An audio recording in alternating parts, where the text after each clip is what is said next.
Afternoon, everybody. Hi, I'm Paul. Welcome to this afternoon's Foundations webinar. The Foundations webinar. Seems like ages since we've been doing one of these, but it's good to be back. Hope you're all well this afternoon. Please feel free to use the chat box to say hi and talk to each other. Ask any questions as we're going along and generally participate in the afternoon. So we've got a busy afternoon for you this afternoon, so I will crack on straight away. Just a quick reminder or quick introduction for those that are here for the first time. So Foundations is the national body for home improvement agencies in England. We're funded by the Ministry of Housing, Communities and Local Government, which means we're here to help. So we do free things like training events, workshops and webinars like this one. So for all the details, find out more at foundations.uk.com. We've got a new website coming soon.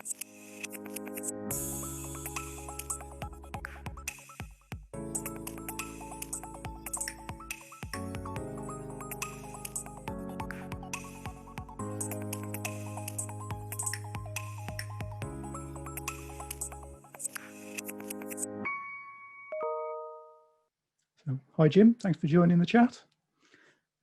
So that's today's agenda. We'll be hearing from about ending furniture poverty in a few moments' time. Have an introduction to our new regional advisor. We're going to look at Trustmark hubs and talk about Housing OT's webinar that we'll be doing next month. For those of you who were tuning in for moving accessible homes or finding accessible homes to move to, unfortunately, they've had to pull out at the last minute, but they will be back for next month's webinar. The DFG Surgery. Your questions answered. And as usual, at the end, we'll have the DFG Surgery. So if you've got any DFG related questions, please put them in the Q&A box. And Martin Lewis style, I will try to answer them at the end of the program or at the end of the webinar. Getting ahead of myself there. But I've also had some sent in advance today. So I've got a couple of tricky questions from somewhere down south. So I'll try and answer those at the end as well. But if you've got any others, please put them in the Q&A box as we go along this afternoon. Poll time. Let's see what you think.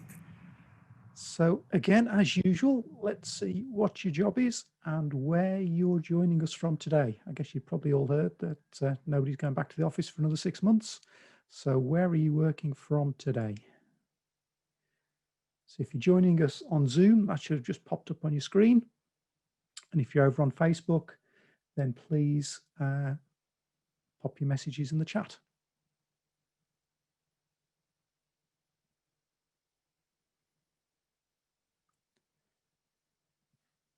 I'll just give you a few more seconds to complete the polls.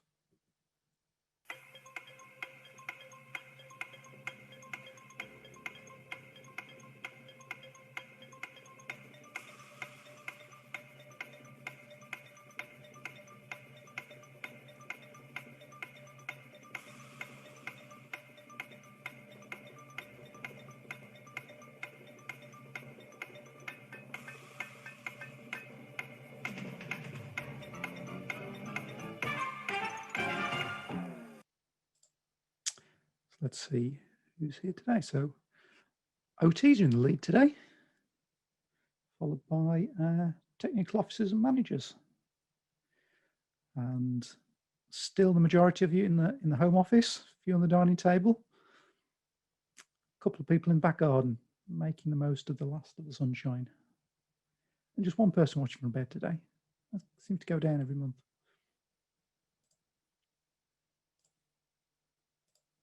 And now it's time for the guest.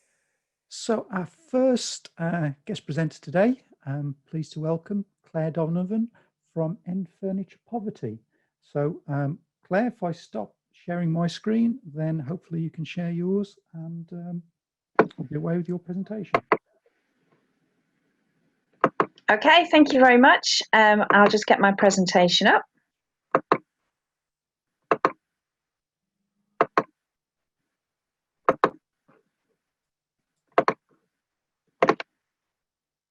So hopefully everybody can see that. Yeah. Great. So who are we? So we're End Furniture Poverty, and we're the campaigning arm of FRC Group, currently UK Social Enterprise of the Year, created over 30 years ago, and we're a group of registered charities and 100% not-for-profit social enterprises. We're a group of social businesses, including Bulky Bob's, Furniture Resource Centre, Buckingham Interiors, and all of our businesses either create social impact or help to raise the funds for us to create social impact. As an organisation, we launched End Furniture Poverty in 2015 when we realised no one was specifically looking at it, and all of our businesses are connected to furniture and getting furniture to those who need it. So End Furniture Poverty is here to improve our understanding of furniture poverty and to share that understanding and raise awareness of furniture poverty and to look for solutions. And we do all that we can to ensure that everybody has access to the essential items they need to lead a secure life. Just to be clear, End Furniture Poverty is absolutely not here to drum up business for our other charities and social businesses in the group. But it really helps that we have that expertise and resource with the wider organisation to draw on when needed. For example, we're doing a project at the moment looking at asset stripping and how we can help social landlords develop their own furniture reuse schemes. So we've got the expertise of Bulky Bob's, which is our furniture reuse operation, to advise on the operations and logistics around that. So that's really, really helpful. So we do all sorts of things at End Furniture Poverty, from the founding furniture guides that we published a few weeks ago, which I'll be talking about later. Recently, I've just sent out FOI requests to find out the extent of essential furniture provision through local welfare provision schemes in every local authority. We publish guides, carry out detailed research, write articles, and do things like this, presenting to different groups to raise awareness of furniture poverty and to discuss possible solutions. So what is furniture poverty? But just before we start, Claire, we can see the kind of PowerPoint where you edit it rather than the slides themselves, I think.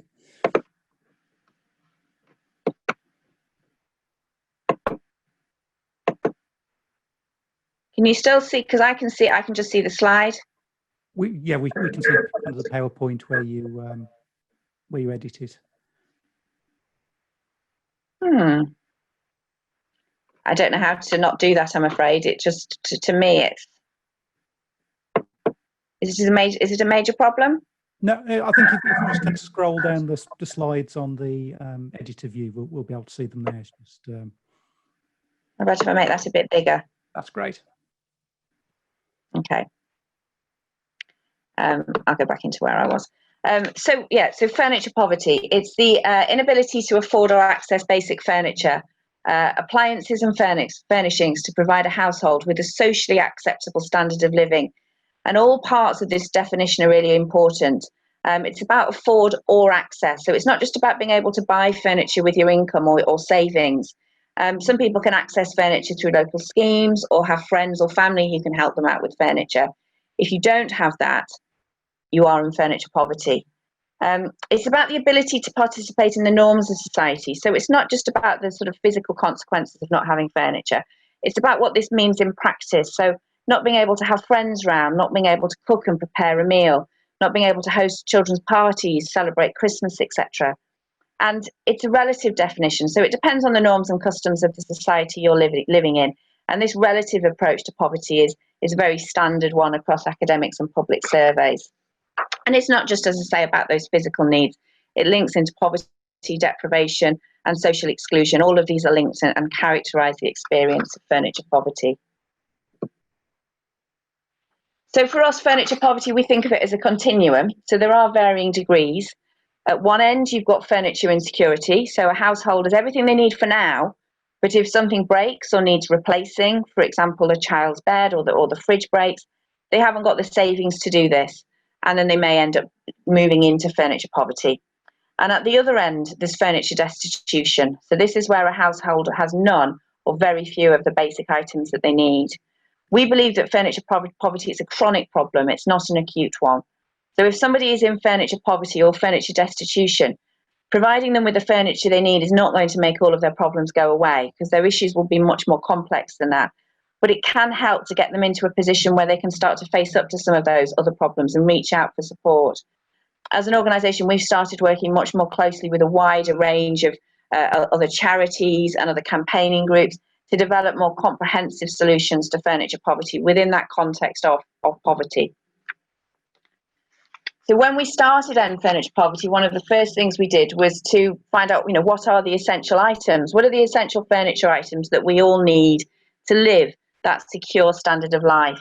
So we carried out some research. There's some details here, and I'll just whiz on to the next slide. And this is what we came up with. So these were the respondents to our quite broad survey all agreed that these were the most essential items that we need. Some of the items are more controversial than others, such as a television, for example, although we would argue that, furniture poverty is not just about those material effects of poverty, and a television is so important to prevent social inclusion.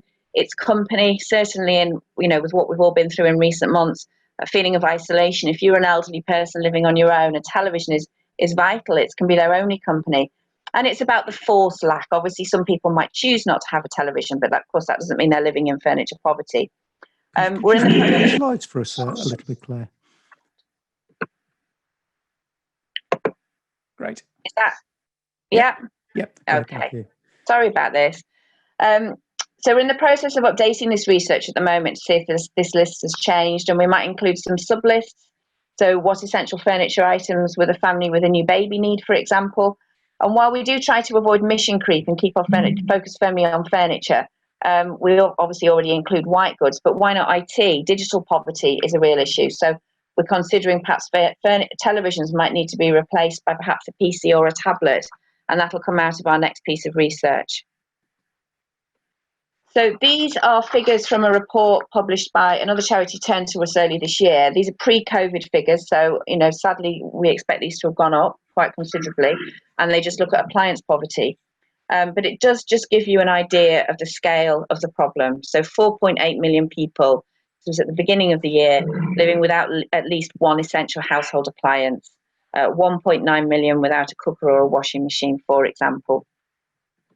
And it's expensive to live in furniture poverty. There is the things, the poverty premium. It adds substantial cost to your family bill. So living without a cooker, perhaps have to rely on microwave food or takeaways, can add over £2,000 to your average family food bill, which is twice as expensive. Living without a washing machine, having to use a laundrette, apart from the time and the effort it takes to get down to the laundrette and back, perhaps if you've got children to look after as well. But it adds £1,000 a year to your average family's washing expenses. So it costs a lot. So what are the solutions to furniture poverty? Well, these are what we consider to be the main solutions. Different solutions are more suitable for different groups, but these are roughly what we believe should be the order of priority. Other than the furnished tenancy option, the rest of these routes are unlikely to provide more than one or two items. So if you do come across an individual or a family who's lacking several items, then a patchwork approach is usually needed. But I'll go through these one by one and explain how they all work. So I appreciate that people here are mainly working with homeowners, but I do passionately believe it's important to raise awareness of furnished tenancies because they can be such an excellent solution to those living in furniture poverty, particularly if you're on benefits, because furniture is eligible to be paid for through the service charge on both housing benefit and universal credit. As an organisation, we can provide lots of help and support to local authorities and to housing associations who are interested in a furnished tenancy scheme. And the benefits to a tenant are clear. They're moving into a home, not an empty box. It can help them to save money and reduce debt, make them much more likely to engage with support services because they're more likely to invite someone into their home. They've got somewhere comfortable to sleep, somewhere safe to cook and store their food. And there are benefits to the landlord as well. They make tenancies more sustainable and can really increase the appeal of hard-to-let properties. So I did just want to briefly touch on those. So local welfare assistance is usually a good first port of call if somebody is lacking any of the essential items, particularly things like white goods, sofas, beds, etc. They're run by local authorities. They are funded by government. They used to be administered by governments, but that was passed down to local authorities some years ago. Different local authorities will have different names for this. Some call them local welfare provision, local welfare assistance, crisis schemes. But we've got a local welfare provision tracker on the Finding Furniture page on our website, which has all the local authorities on there. If there is a link to click on, it takes you to the relevant page on that local authority website. If there isn't a link, it means that that local authority doesn't provide a scheme. The majority will provide support for essential furniture items. They'll either provide a voucher or the item itself. Usually the recipient needs to be on some form of benefits, but the recipient can apply for that themselves. They don't need anyone to apply it on their behalf. And items usually take a week to 2 weeks to come through. However, it is worth bearing in mind that austerity really did devastate local welfare provision.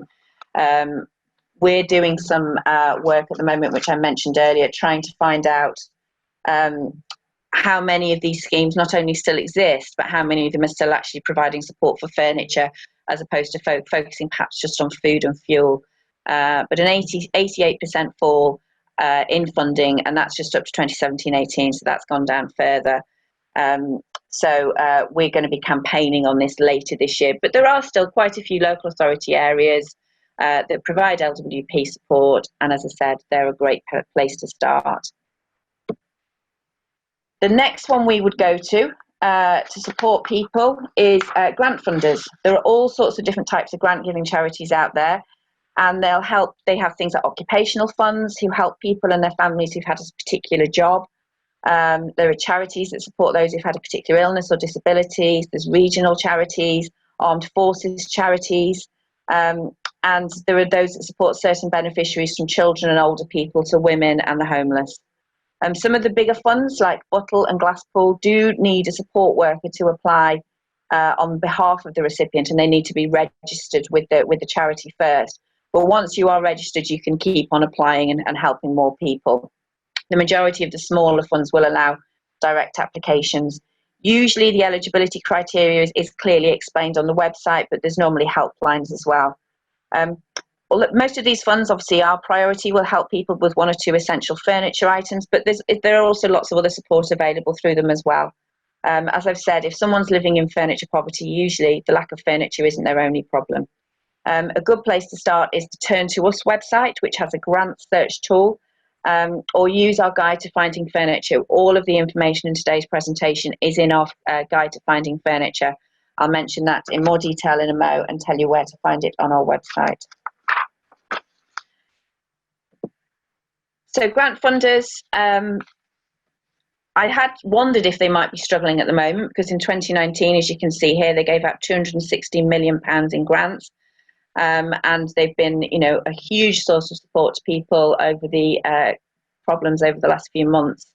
But the Association of Charitable Organisations is running a campaign at the moment called Here to Help Always, to let people know of all of these organisations that are out there. So they still want everybody to know that they're very much here to help.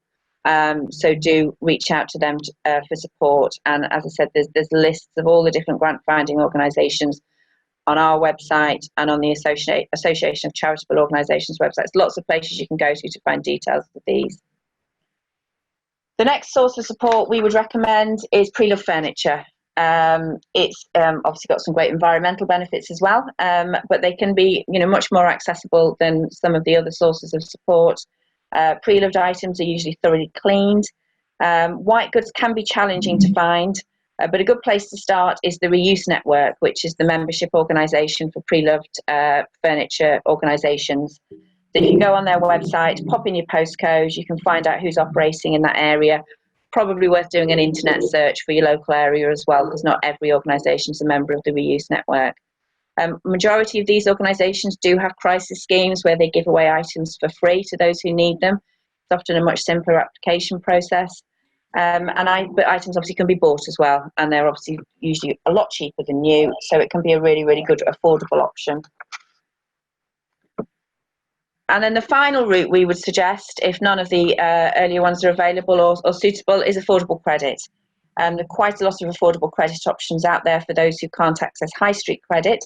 There's a handy website called findyourcreditunion.co.uk, which does exactly what it says. And credit unions are great for providing low interest loans, but they can also help people to build up a good credit rating as well. Fair for You offer affordable flexible loans to people on low incomes, and it can allow people to buy goods direct from suppliers with flexible affordable repayment schemes. So you pay off what you can afford when you can afford it. the faster you pay it off, the less you pay. And then affordableloans.credit is an online portal to a range of affordable lending providers. And they also partner with Step Change to provide debt advice as well. So I've mentioned our Finding Furniture guides. This was the outcome. We spoke to quite a few organisations after the first part of lockdown finished, and people said they had so many people who desperately needed furniture and they didn't know where to turn. So we put together these guides. We've got two here. One is for those looking for furniture for themselves, which is the first one, Finding Furniture and White Goods. And the second is aimed at support workers who are looking for options for the people that they're working with. Both of these are on our website, download for free, etc.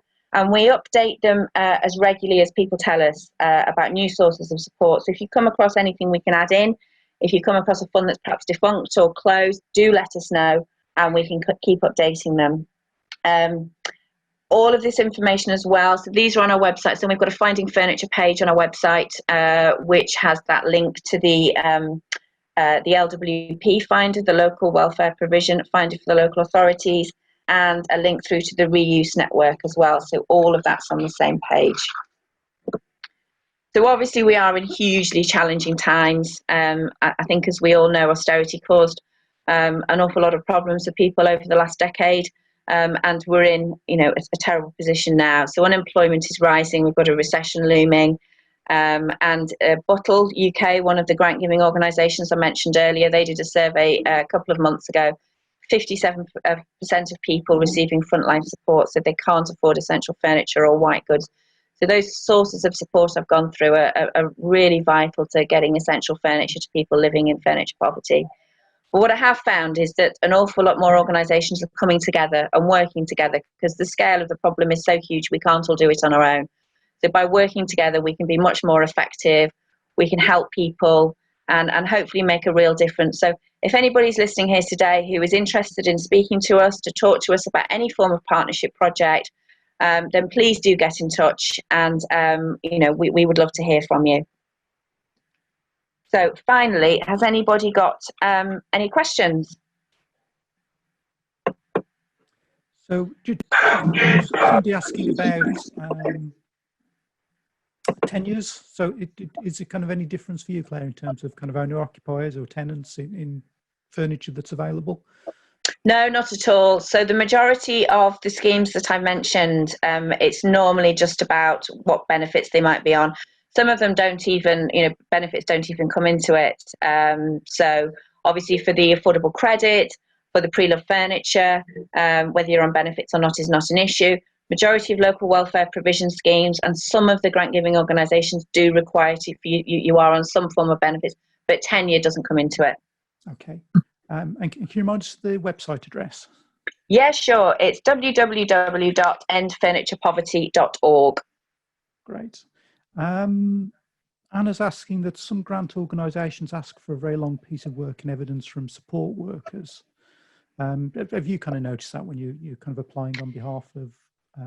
Yeah, I mean, we're not a frontline agency ourselves, so we don't apply for grants on behalf of others, but I do work closely with a lot of them. And yes, I agree. Some of them can be quite onerous. It does vary from organisation to organisation. But yes, I mean, some of the FOI work I've been doing with local authorities, we found one that we're only providing loans of £20 to £100, and yet I think it was a 18-page document that people had to fill in. So yes, it can be really challenging. But as I said, it does vary from organisation to organisation. So it is worth shopping around. And at the end of the Finding Furniture Guide, there's a list of probably a couple of hundred different grant-giving organisations. So do shop around. Perhaps if you find some that are easier than others, let us know, and we can point people in their direction to speed it up for others. Yeah. And kind of when we initially spoke, we also spoke about carpet. So I guess not just traditional furniture. There's other bits and pieces that are sometimes available. Absolutely. I mean, for us, on our essential furniture items is floor and window coverings, and floor and window coverings are a huge challenge to obtain. Even some of the housing associations who provide furnished tenancies won't provide flooring because they consider that as furnishing the property and not the tenant. I know Glasspool, one of the grant givers I mentioned, do provide support for flooring. I know that some of the local welfare provision schemes will provide support for flooring. We through Bulky Bobs, are doing a project at the moment looking at pre-loved carpet tiles, just really trying to explore all the options out there. Because, you know, obviously you've got the health and safety aspect, you've got relationships with neighbours, you've got heat retention.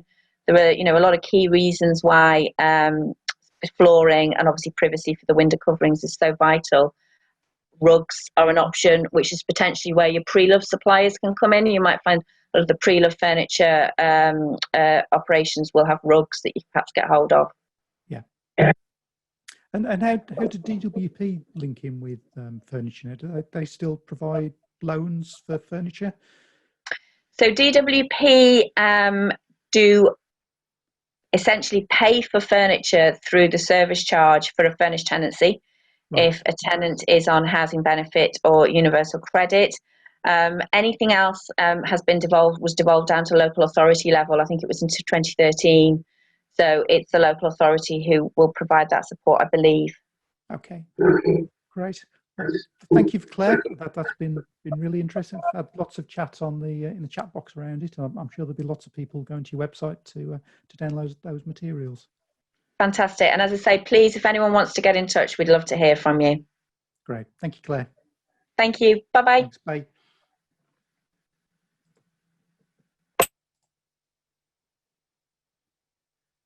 So, as I mentioned a few minutes ago, we've got a new website coming to foundations.uk.com, hopefully later this week. So please go and check it out and let us know what you think. We've worked hard to make it fully accessible and hopefully a bit more navigable as well. So lots of work's gone on behind the scenes. So it'd be great to hear what you think about it. So just before we get on to the next item, I wanted to talk about chair adaptations. Sometimes I think there's an assumption that across England, and probably kind of Wales, Scotland and Northern Ireland, that they're all the same.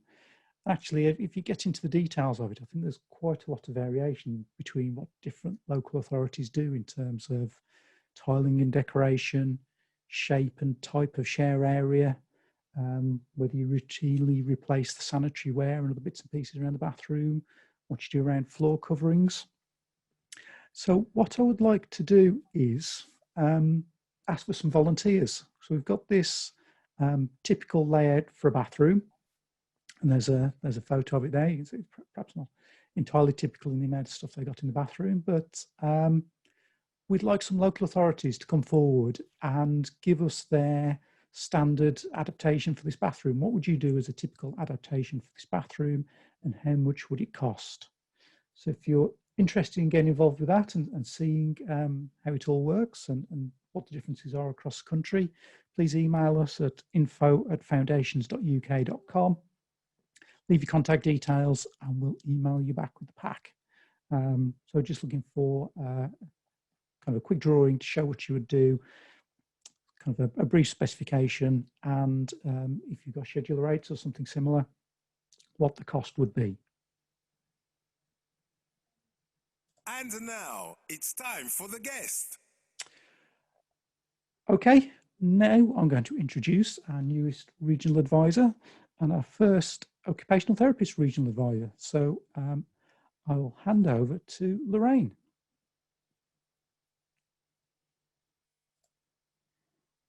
I was going to hand over to Lorraine, she just disappeared. Are you there, Lorraine?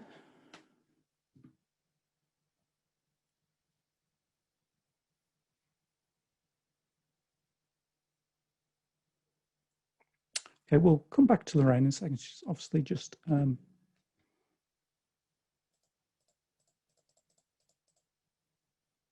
dropped out of the webinar for a second. So we have 5 regional advisors: Francis, Dave, Roy, Tony and Lorraine, and they cover the whole of England. So they're available to give you advice, support, deliver training and workshops. So if you're interested in any of that, please get in touch. We also provide consultancy services as well. So if you're interested in improving any of the home improvement or adaptation services you provide, then please get in touch with us on that as well. Currently seem to be supporting a lot of local authorities developing their housing assistance policies. So if any of that's of interest, then you can get in touch with us either at info@foundations.uk.com or via our website.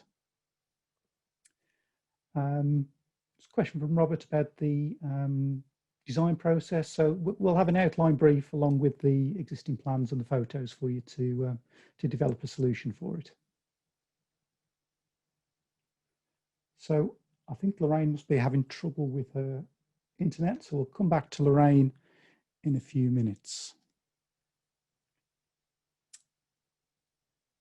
So what I wanted to talk about next was from a conversation I had with somebody, I think it was last week, who was looking at their RRO policy and what they would do for cases that cost above 30,000.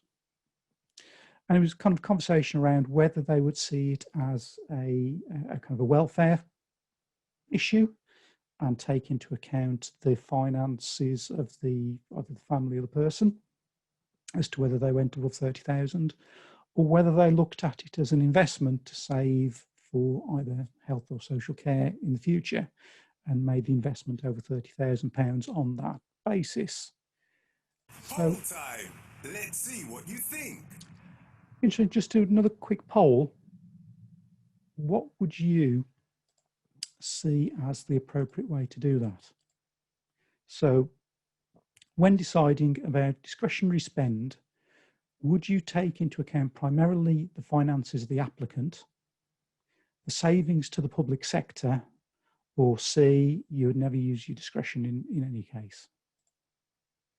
So for those of you on Facebook, please pop your answer in the chat box. For those of you on Zoom, the poll's open now.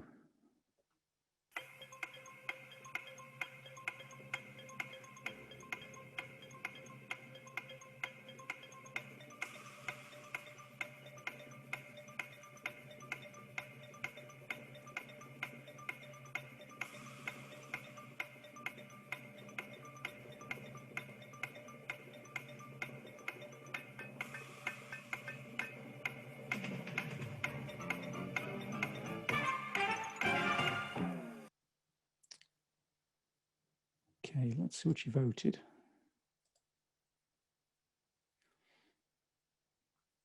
So 58% would primarily consider the finances of the applicant, and 39% would primarily consider the savings to the public sector.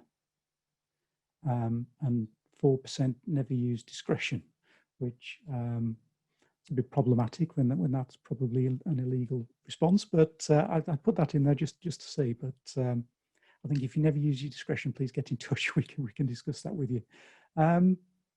Interesting approach, I think. I think kind of given the Department of Health funds DFG now, and the extra investment was primarily based around reducing admissions to residential care, I think they're likely to say that savings to the public sector are what they want to see. So it'd be interesting to see how that goes in the response to the DFG review around that. So thank you for those answers.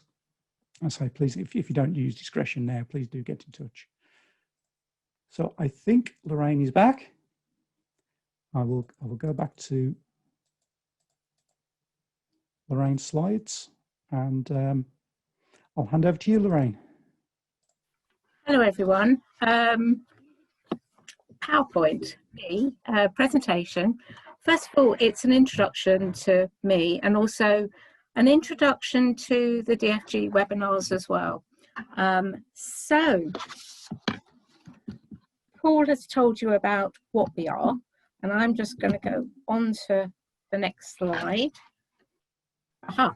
Okay, so this is me. So I just want to tell you really my background first of all, and tell you that I have recently joined Foundations.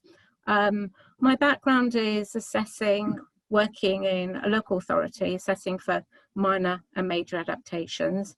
I'm an occupational therapist.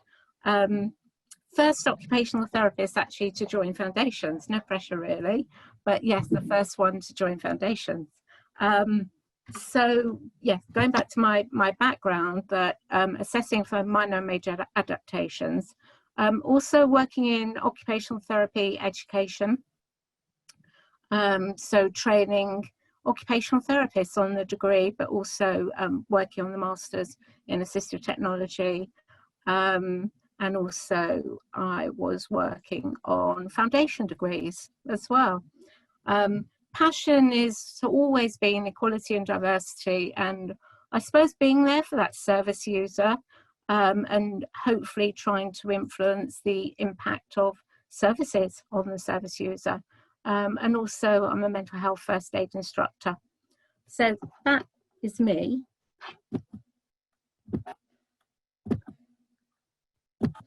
Okay, so my new role.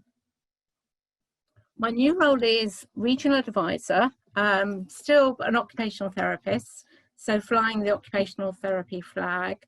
What am I involved in? Well, my role is training, and I will be involved in some of the training courses that we do deliver. There are a lot of training courses, which are actually on the website if you have a look. But there is particularly one which I suppose, I'm sure, you know, there's a lot of people out there that listen to these webinars, but if you are new to the webinars and you are new to foundations, there is actually one that is all about DFGs, which gives a great basis for learning if you've just started in social services or assessing for major and minor adaptations. I'm going to be involved in the webinars, so one of the reasons, which I'll tell you in a minute, is the webinar that we have next month is about integrated services, integrated occupational therapy services. So that's the webinar for October. And then we have another webinar in November, which is looking at children's DFGs or children's adaptations. Also, we do audits. I don't know if people know that foundations do audits, so I'm going to be involved in those. We do small audits, but we also get involved in larger audits where we can see the DFG process, where we can help you to streamline your services, which is one of our main aims really, is to get involved in helping people to be a more effective and efficient service. I'm sure you're all very effective and efficient, but to become more effective and efficient. I'm also involved in regional meetings. So at present, we have a managers meeting, which is in the West Midlands. So my main area is the West Midlands, but I will be working over nationally as well, linked to occupational therapy or support mechanisms. But at the moment, the current meeting that I'm working on is there's a West Midlands managers meeting. What I hope to set up is actually an integrated occupational therapy meeting for people working in housing. So basically, if there's integration within housing, then there will be a meeting. And also for the future as well, practitioners meeting. So I mentioned the managers meeting, but hopefully there's going to be a West Midlands practitioners meeting. So watch this space. Okay, so I suppose I would be really interested because the remit for foundations is training.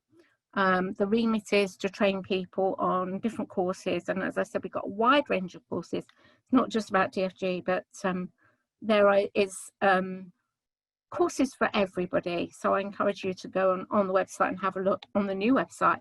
But what I'd say to people is, if they've got any ideas that they want us to put on training for, please email me or Paul on the info@foundations.uk.com email address, or my address is going to be coming at the end of these slides. But yes, if you've got any major stroke minor adaptation stroke DFG training that you think might be a good idea to put on, then please let us know. And by the way, there will be time. Mine's a short presentation because I just want to introduce myself to you, just tell you about the next webinar.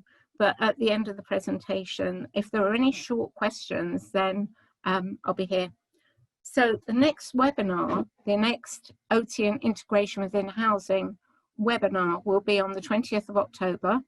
It will be at 2 o'clock. There are going to be 4 speakers.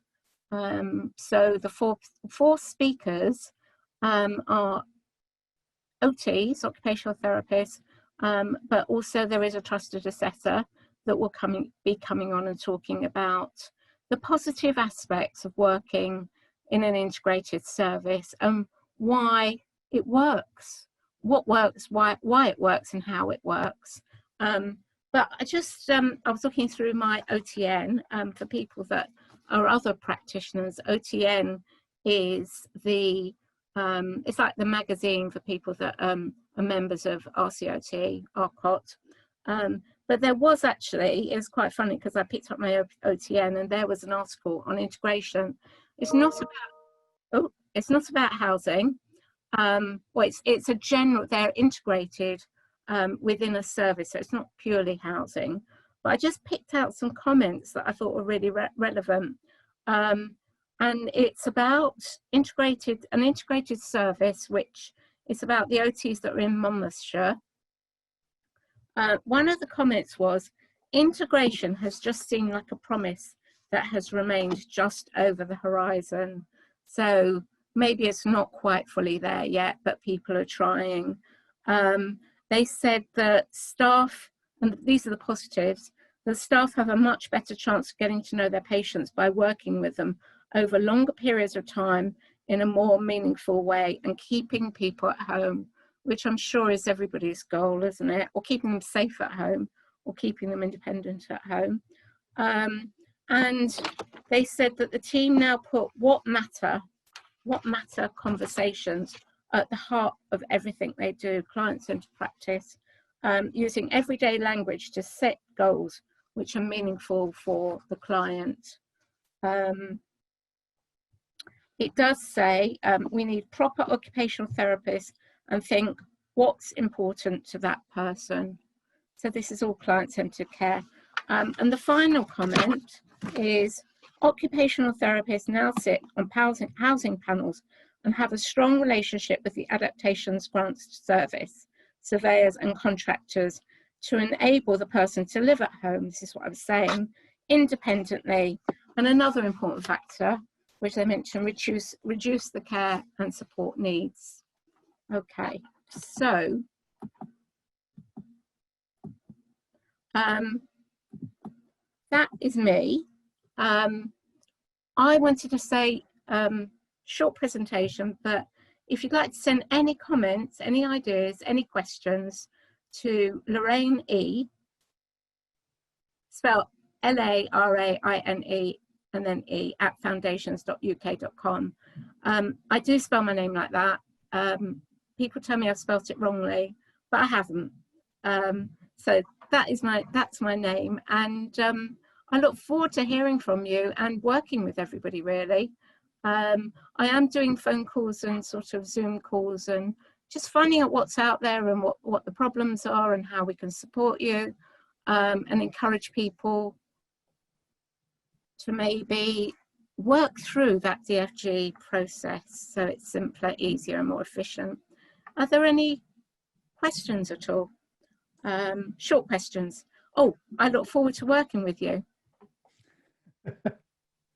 I'm sure there will be in the chat box, Lorraine. So the silence, yeah. I will leave you to chat to people in the chat box. Thank you. Okay, thank you.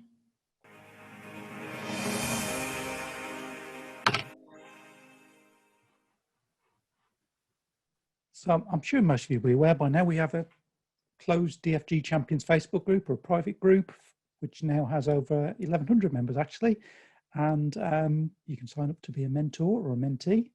And find all the details at www.facebook.com/group/DFG Champions. You have to answer a couple of questions to get in. And then once you've answered those, you can join 1,100 of your colleagues from around the country in discussing all things DFG related. So one of the things that we're looking at the moment is some of the ombudsman cases that have taken place over the last couple of years. And I'm sure you probably heard me talk before about some of the contradictory decisions that they've made, particularly over the last 12 months or so. So if there are any decisions that you've been involved with that, that you're unhappy with in some way, please let us know. Or if you're going through that process at the moment and you'd like some advice and support, then happy to do that as well. But any issues with the Ombudsman, please let us know so we can include those in our report. I think if you do look at Ombudsman cases, as they used to publish them every Thursday, the main reasons for delay, or for complaint rather, were either delays in assessment or kind of processing of grants. But usually there'd be one a week around poor workmanship by contractors in some way or another. And anybody on the chat aware of what Section 38 of the Housing Grants Construction Regeneration Act says? So it's probably going to be a race between Jim and Kevin, so you can answer first.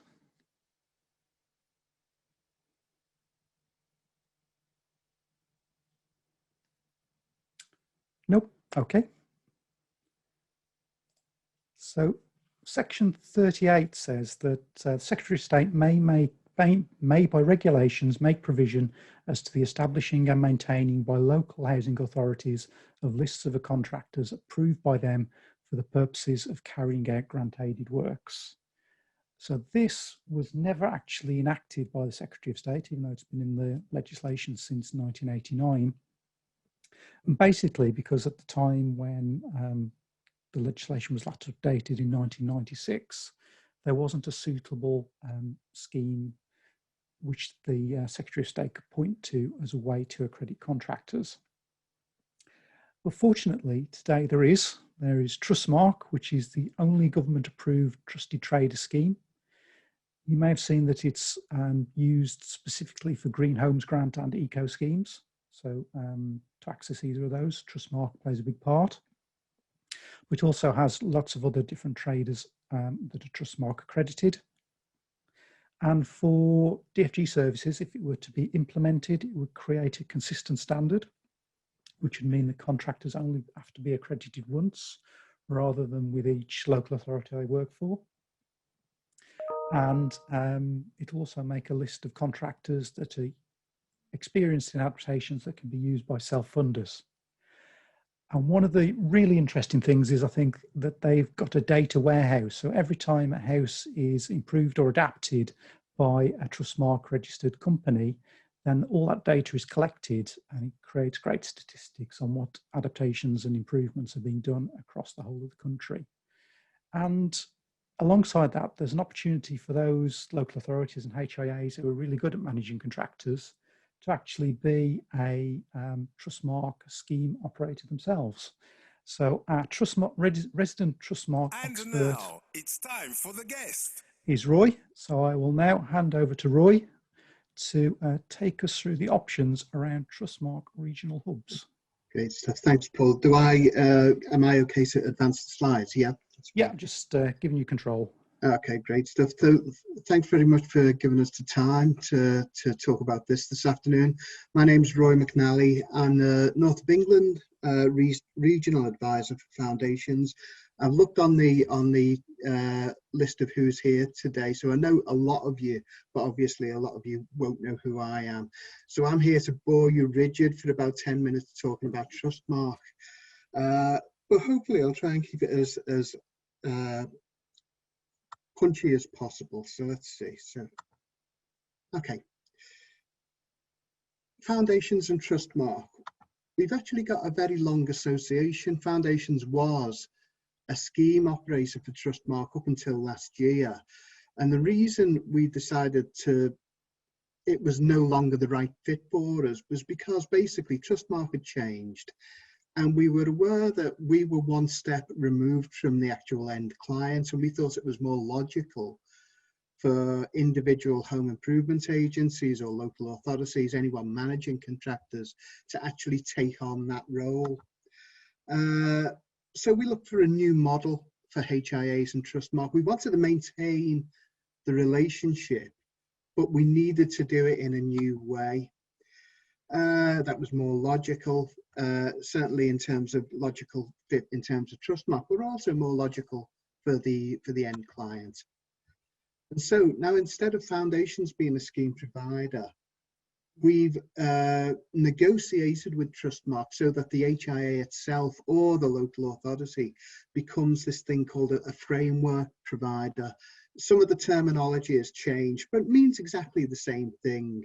Basically, a framework provider is someone who has the ability to register contractors onto your list as a Trustmark registered contractor. So basically, and Trustmark calls those contractors registered businesses.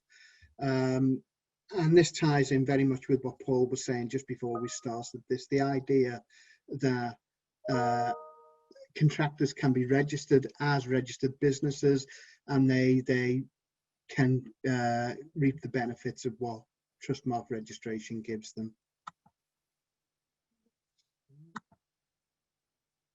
And the way we've negotiated it with Trustmark is a HIA or a local authority wishing to become a framework provider can actually do it on a local level, purely to their own local authority, or it can go beyond that to a sub-regional or an even regional level, and it can operate as a kind of Trustmark hub. So it can actually manage contractors or register contractors on behalf of neighbouring local authorities. And that's got some advantages, and we'll talk about that a little later. So basically, as to remind everyone who may not know what Trustmark is, it's effectively a safe trader scheme, but with a focus on consumer protection. There are many other safe trader schemes, and if you listen to local radio, you'll hear the adverts for them all the time, but they're very different to Trustmark. Most safe trader schemes are there for the benefit of the contractor, essentially, whereas Trustmark is there for the benefit of the consumer. It operates at the forefront of consumer protection. It's very robust in terms of its vetting procedures, and it's the only safe trader scheme with government endorsed standards. So it is far and away the most robust scheme, and it gives the highest level of protection for the clients. And as I said, most robust vetting procedures. So in terms of Trustmark registration, I thought it'd be easier to say what's in it for whoever's involved, all the stakeholders. So if we could say what's in it for the HIA or the local authority in this case. Well, as a framework provider, you'll be able to accredit contractors with Trustmark registered business status, and you can charge those contractors an annual fee for being registered. So, and as Trustmark's the only safe trader scheme with government endorsed standards, it places the contractor and the HIA or local authority at the forefront of consumer protection, and it effectively provides a mechanism by using Trustmark registration requirements to maintain an approved list of contractors, and the HIA could offer this service to neighbouring HIAs or local authorities, either on a per registration basis or even on a contractual basis. And it could potentially generate revenue for the HIA because you would be able to charge those contractors for their registration, and that's an annual charge that you can do that, and you set the rate for that. So in terms of what's in it for the contractor, what benefit do they get from Trustmark registration? Well, as a Trustmark registered business, the contractor receives a listing on the Trustmark website. They can use the Trustmark logo on vehicles, website and stationery, and they can use it to generate revenue, as Trustmark registration is very attractive to paying customers seeking safe and reliable contractors. And it's got many other added consumer protection benefits, such as it's got procedures for dispute resolution, alternative dispute resolution. It's got escrow procedures and even finance protection procedures built in to Trustmark registration. And so in terms of what's in it for foundations, well, it certainly isn't the money. There's absolutely no financial incentive for foundations in any way. Any revenue generating possibilities are received by the framework provider, the HIA or the local authority, or the registered business or the registered business. So basically, we're doing this completely in a completely altruistic way. We understand the benefits of what Trustmark does, and it's a nice fit with the HIA sector, because we believe that Trustmark foundations and the HIA sector share a very common goal and ethos, namely to protect people and drive out rogue traders. So we're actually in the same business. And foundations can see a future whereby other central government funded schemes will be conditional on Trustmark contractors undertaking the works. Now, Paul mentioned this at the very beginning, and this is really important. And as we've seen this happening with the Green Homes Grant, in the sense that access to that fund is conditional on the work being delivered by a Trustmark registered contractor. And as more centrally funded schemes maybe come online, you know what they may be, that may be a condition going forward. So I think it's really important that foundations and the HIA sector maintains a link with Trustmark, a strong link, because HIAs need a slice of that action. And so what's in it for Trustmark? Well, they're not a charity. Trustmark charges a framework providers to operate, and so it's important that if you want to set yourself up as a framework provider, it's important that you set your registration rates to such a level that you generate a surplus when you register those contractors onto your lists. And another benefit for Trustmark is that it becomes more closely involved with the HIA sector. The HIA sector is a very safe sector, because we know that if something goes wrong, typically HIAs and local authorities work hard to put things right. And this is just what Trustmark wants to hear. It's basically the ethos of the two organisations very closely aligned. And so lastly, what's in it for the client? Well, they get the confidence of knowing that their contractors supplied by the HIA or the local authority operate at the forefront of consumer protection, and they have the confidence of knowing that if something goes wrong, the contractor and the HIA will work hard to put things right. There's also the ability for customers to race contractors. So this is another benefit for you as a framework provider in terms of monitoring your contractors and maintaining your ability to focus on their work and the quality of their work. So it is quite complex. So if you do want to learn more about this, what I've tried to do is allocate time to do a bit of a Teams meeting with any local authority that is interested in becoming a Trustmark framework provider. And I'll spend an hour on Teams going through it in a little bit more detail with you, so we can see how it might work for you, discuss your requirements, and also potentially discuss how it could potentially be rolled out in neighbouring local authorities, and seeing if there's an appetite for that. So just get in touch. So my contact details are there. That's my email address, or just contact the info box of foundations. That will be directed to me as well. So that's me. Thanks very much. Thanks, Roy. There was a question from Dion about the fee for the framework providers. I think from memory, it's something like, I think it's about £40 a year, isn't it, for the Trustmark take per contractor? That's so it, then you yeah. would need to kind of factor in on top of that how much for your own kind of admin. That's it. Basically, you have the ability to set your own rates. Trustmark's rates are fixed, so you have the ability to find out your kind of critical mass, how many contractors you need to make X amount of surplus. But again, we can talk about that in person if you need that.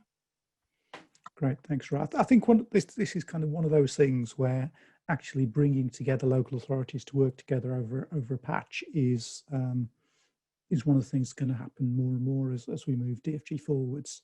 Because while there are lots of local authorities that do a great job with DFGs, and it's usually the people that come to the webinars that are doing a great job, there are lots of others that are struggling a bit, and I think until DFG is fixed everywhere, it's kind of fixed nowhere. So even though you might think things are working great in your area, I think unless we all come together and kind of fix it everywhere, then some of the issues around DFG are going to remain.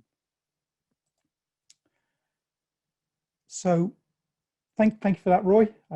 If there's any more, and Dion thinks that's a bargain, so that's good news. If anybody's interested in taking part as a kind of a Trustmark framework provider, then please do get in touch with Roy.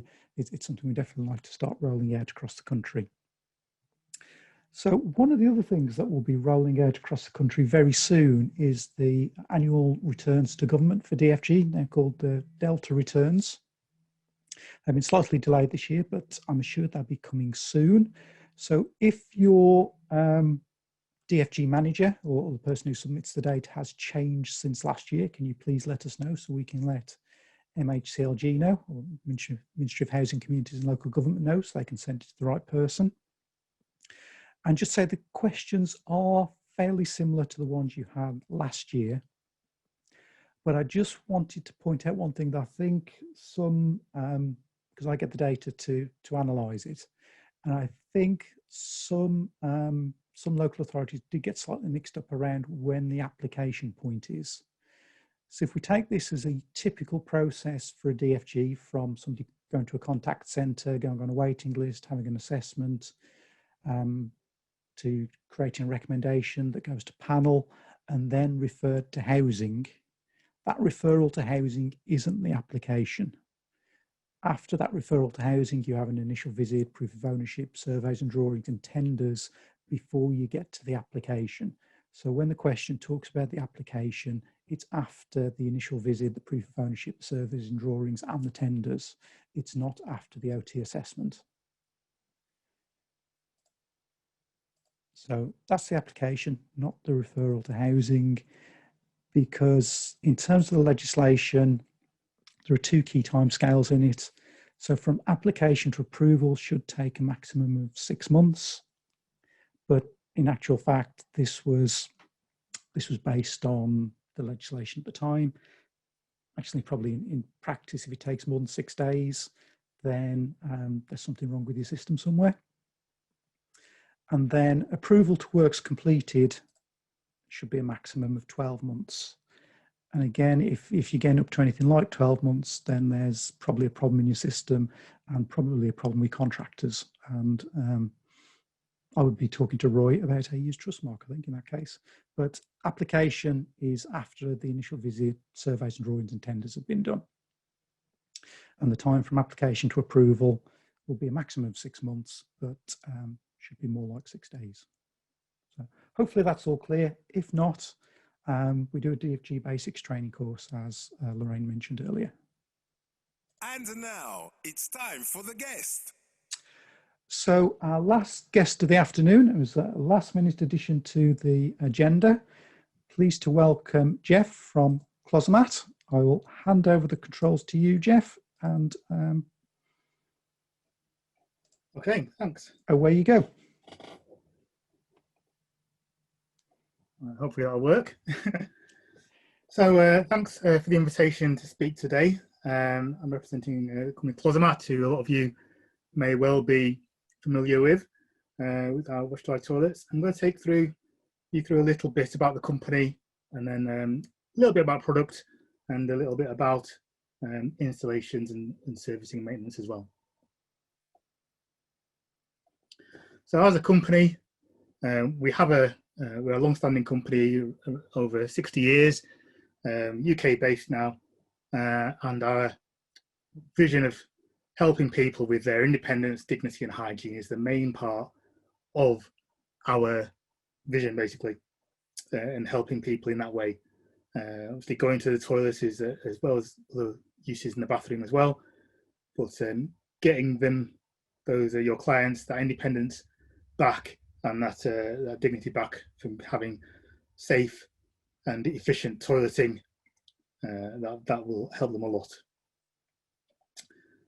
And so all of what we do in our work is to that end. So like I said, I'm just going to take you through a few things about this. This is just a slide to show you some of the equipment that we do actually provide. You've got the Closemat toilet in the left-hand side, but we do also do and provide work with our partners, Presslit and Lico, for example, wash hand basins, which are height adjustable, changing benches, and I'm going to go through a little bit about hoists as well from Lico as well.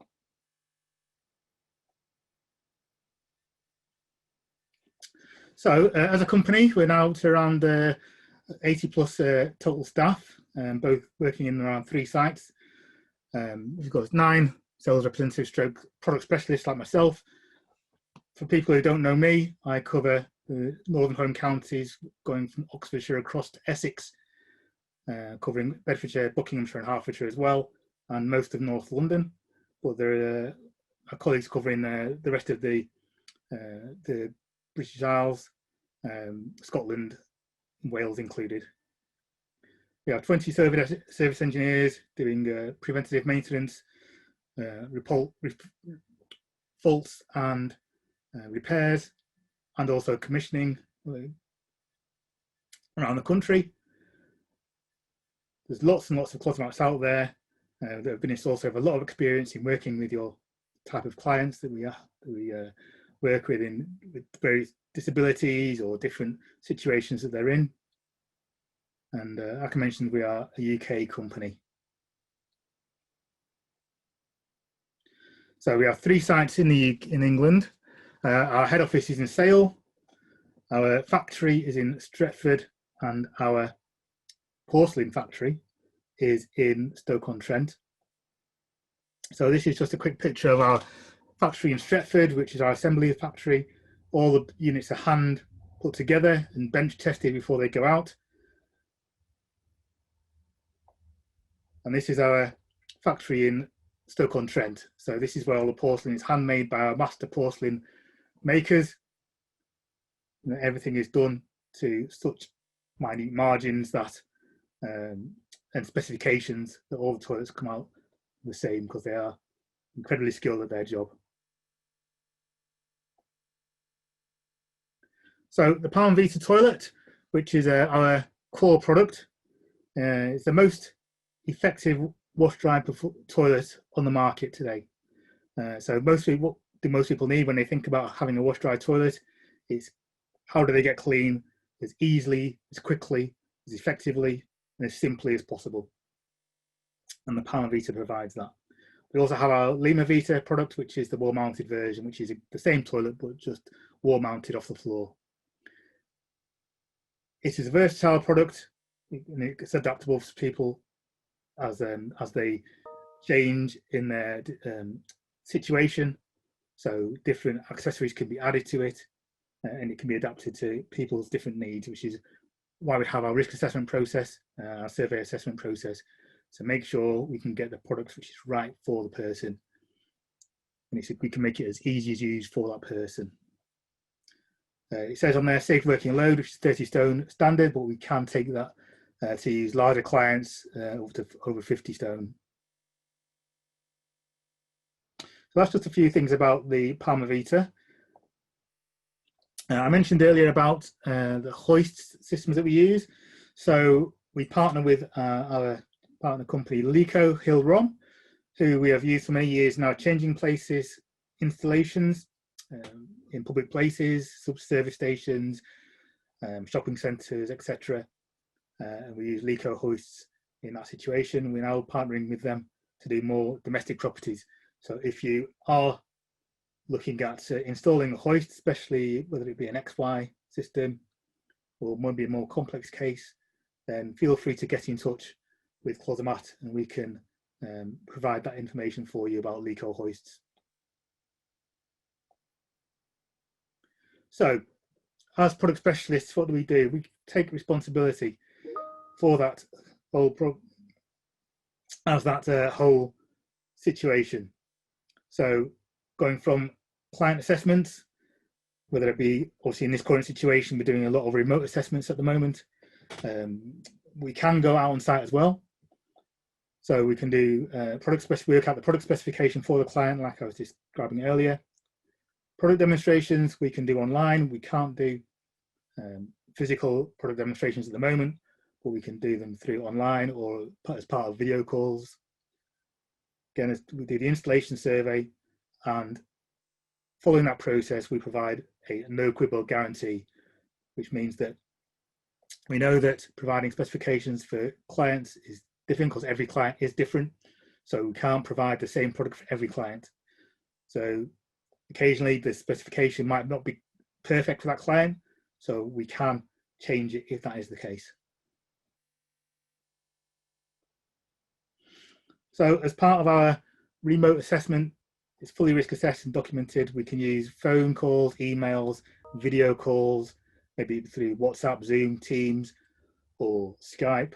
But if we do go on site, then we follow our fully risk assessed process through social distancing and correct PPE, etc. So we do that to make sure that everybody is as safe as possible from the client, any other people on a joint visit, and ourselves as well.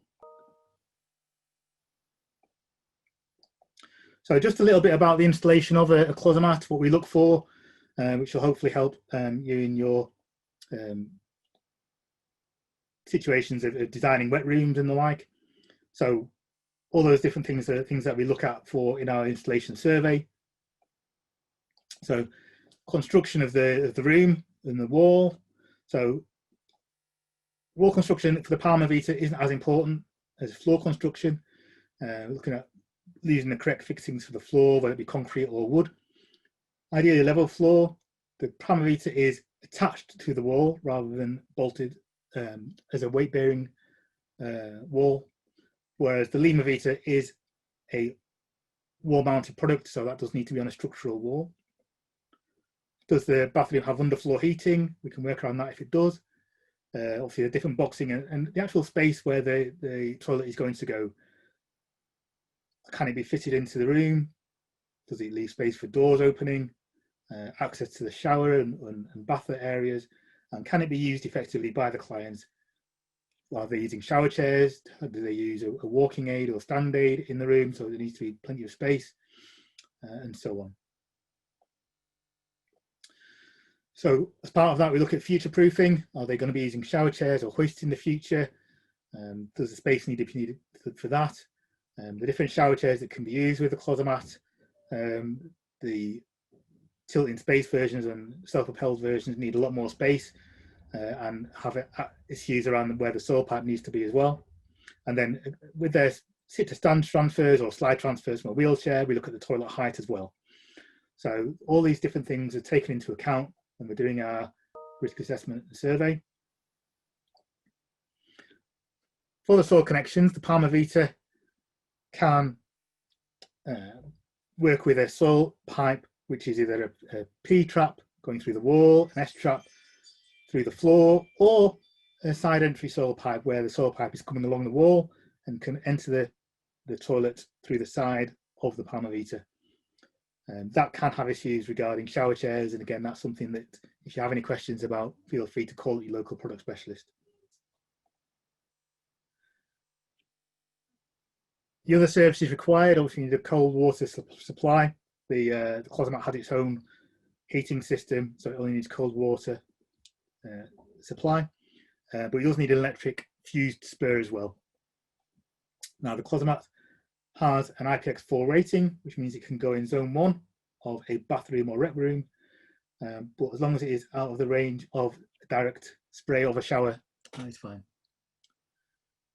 So after installation, We can also look after the toilet for the future years through our servicing and maintenance program.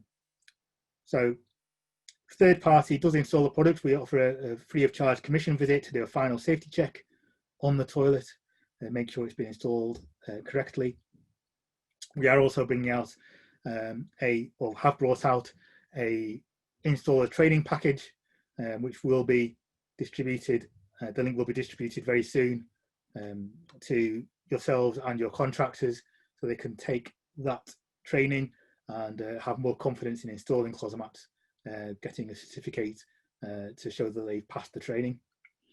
So then, I say the commission visit, which does a safety check and can also make any changes and adjustments that the clients need regarding water flow rate and water temperature. And also, if it may have been quite a while, a few months since a product specialist had spoken to or visited the client, they can take through how the toilet works as well. Now we have 20 of them around the country of our service engineers, and they take, like I mentioned earlier, take on all our servicing, maintenance and repairs. Now, people ask what's the difference with the servicing and warranty, because the product comes with a 1-year warranty built in. We always say warranty obviously protects you against manufacturing defects, but servicing will protect you against wear and tear of the product and make sure that product is looked after for a long period of time, same as you would service a car, rather than just depending on the warranty. So you would service the car, make sure the oil's changed, etc., and making sure that car works for a long period of time. The same with servicing and warranty for a toilet. If you have any issues, you can't really box up your toilet and take it away. So, for instance, my wife has a sewing machine. If anything goes wrong with it, she can box it up and send it away. You can't really do that with a toilet, so we have our engineers to come out to visit you, and that can be done. Those contracts can be lasted anything from 1 year to multiple years. We have our Palmer Life product, which gives you 10 years servicing and warranty cover for one built-in price, which gives you that peace of mind for 10 whole years, that the products will be looked after and maintained for that length of time. We also have records of all the servicing and repairs carried out on our any Palmer Vitas and other toilets and equipment. So if anyone from housing associations or council stock providers, we have that information that you can need, looking at how toilets have been repaired and serviced, and we can look at replacement programs if necessary as well. So all that is available, and I say just get in touch with your local product specialist or the service team in the office to find out more information. So that's the end of my talk. I'll just mention the website, which is closamat.co.uk, which will have all this information on there as well. Finally, it is a RAS approved product, so you know this when you install the Closamat product, that it will cover all the water regulations when it's connected to the mains. So you know there's no issues at all with back siphonage into the main system. You've got that protection there. And also as a company, we have our quality controls, so with our environmental, health and safety, and other ISO quality controls. So thanks very much for your time. Hope you found that interesting, and like I say, closamat.co.uk, and feel free to get in touch with your local product specialist if you have any more questions. Thanks very much. Great. Thanks, Jeff. The DFG Surgery. Your questions answered. Right, it's time to move on to the DFG Surgery, and I've got one question in the Q&A box, I think, which I'll come to in a second. As I mentioned earlier, I had a couple of questions sent in this morning, so I've put my glasses on especially so I can read them. So first one, application being made on behalf of a disabled child in need of a level access shower. The family are stating that the family, not the disabled person, also had the need of a bath. The two cannot be accommodated within the existing footprint of the dwelling, and the family are stating the Care Act and demanding that we build an extension so that a bath and a level access shower are available to the household. They're of the opinion this is not reasonable. So as always, I think if we go back to the legislation, there are certain purposes for which a grant must be given. One of those is providing access to a bath and or a shower. And to provide access to both would typically be through the need of a disability.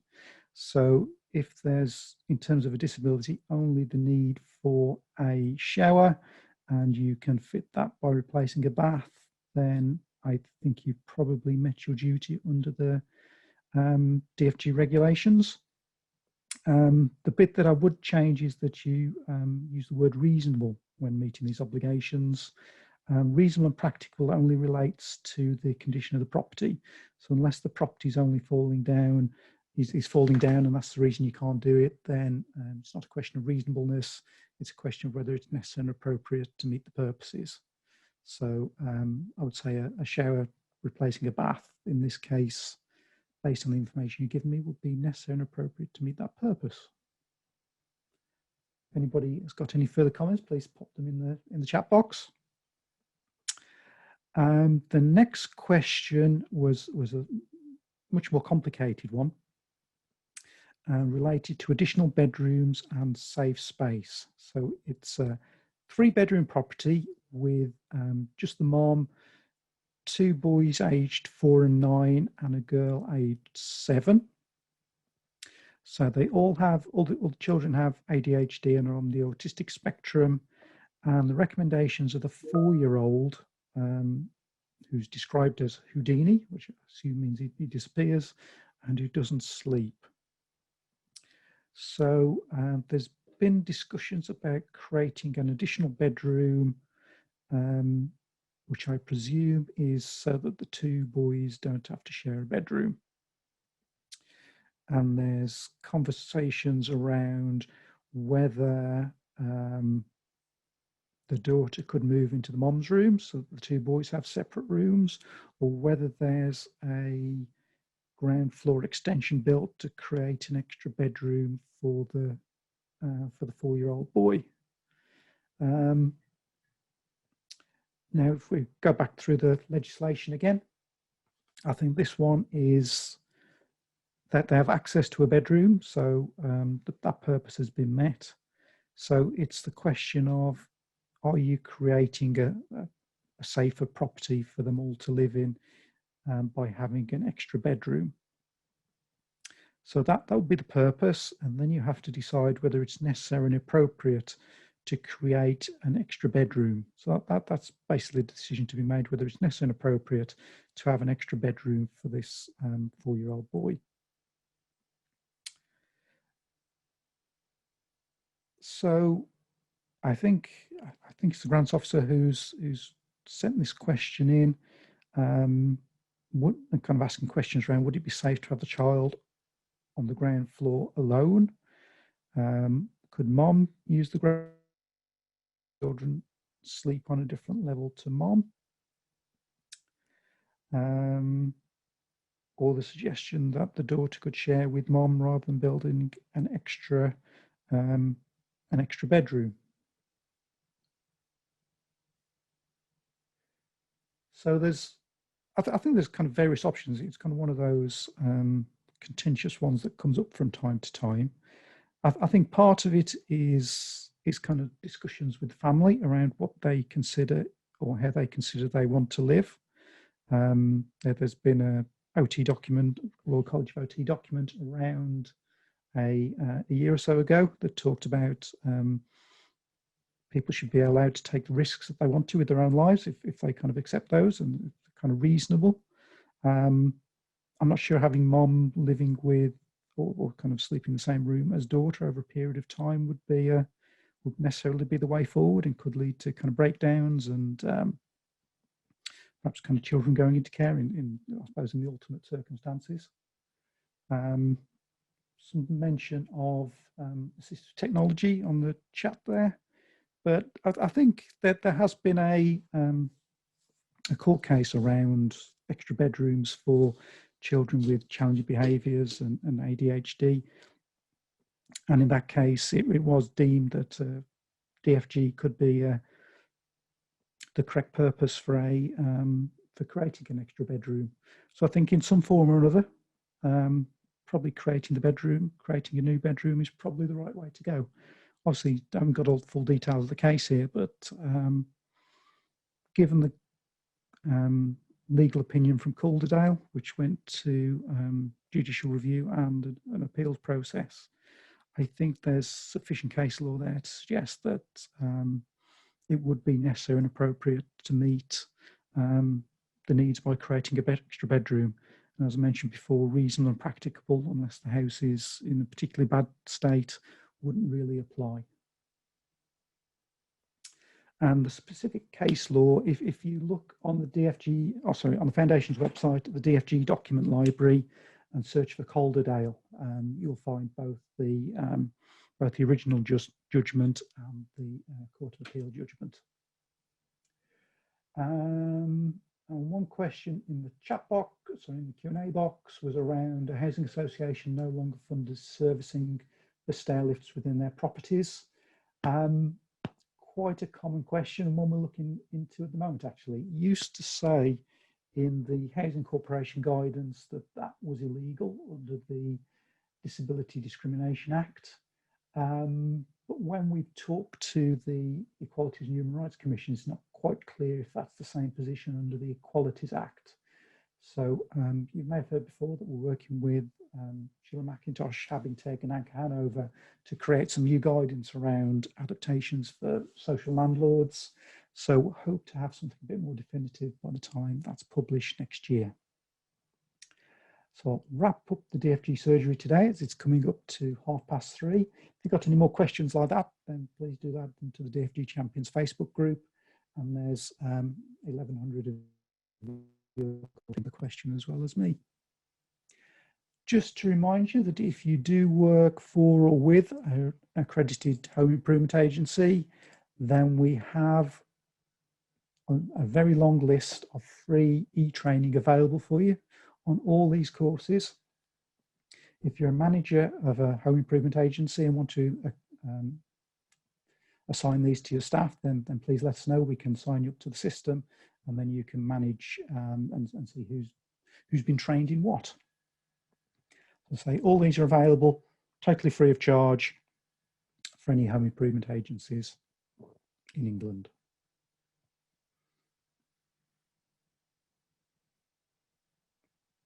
There you go, that's the full list.